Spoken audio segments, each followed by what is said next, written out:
গোলমরিচ লঙ্কা চিকেন বানানোর জন্য এখানে আমি চিকেনটাকে ধুয়ে পরিষ্কার করে নিয়ে তাতে দিয়ে দিলাম 1 চামচের আদা বাটা, 1 চামচ রসুন বাটা, কিছুটা পরিমাণ কুচনো পেঁয়াজ আর 2টো তেজপাতা ছিঁড়ে দিয়ে দিলাম। এখানে দিয়ে দিচ্ছি লঙ্কার গুঁড়ো, হলুদ পরিমাণ মতন আর গোলমরিচ একটু বেশি করে দিয়ে দিলাম পরিমাণ মতো নুন, সর্ষের তেল একটু বেশি করে দিলাম আর কাঁচা লঙ্কা তো অবশ্যই দিতে হবে। তো এবারে সব মশলাগুলোকে হাত দিয়ে সুন্দর করে একটুখানি মেখে নিচ্ছি।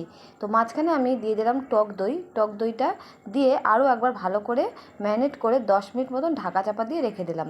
এবারে কড়াইতে একটু বেশি করে সর্ষের তেল দিয়ে তাতে এলাচ, লবঙ্গ, দারচিনি আর শুকনো লঙ্কা আর গোটা জিরা ফোড়নে দিয়ে এখানে বড় সাইজের একটা পেঁয়াজ কুচিয়ে সেটাকে একটু বেরেস্তার মতন করে ভেজে নিচ্ছি।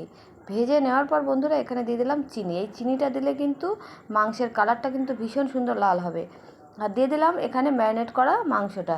এবার সুন্দর করে একটু 5 থেকে 6 মিনিট কষিয়ে নেওয়ার পরে দিয়ে দিলাম গোটা জিরের গুঁড়ো, দিয়ে দিলাম 1/2 চামচ, ধনের গুঁড়ো দিয়ে দিলাম 1/2 চামচ আর কাশ্মীরি লঙ্কার গুঁড়োটাও দিয়ে দিলাম যাতে কালারটা সুন্দর হয়। আর দিয়ে দিলাম একটা বড় সাইজের টমেটো টুকরো করা। সুন্দর করে এবার কষিয়ে নিচ্ছি। নেওয়ার পরে 5 মিনিট পরে একটুখানি ঢাকা চাপা দিয়ে নিলাম 5-6 মিনিটের মতন। ঢাকা খুলেই দেখুন বন্ধুরা মাংসটা কিন্তু তেল ছেড়ে গেছে। পরিমাণ মতন জল দিয়ে দিলাম। এই জলটা কিন্তু দিলাম মাংসটা আর আলুটা সেদ্ধ হওয়ার জন্য। তো বন্ধুরা একটু গ্রেভি হলেই কিন্তু আমাদের মাংসটা রেডি। এইভাবেই আপনারা গোলমরিচ লঙ্কা চিকেন বানিয়ে খেয়ে দেখবেন, দারুণ লাগবে গরম ভাতের সঙ্গে।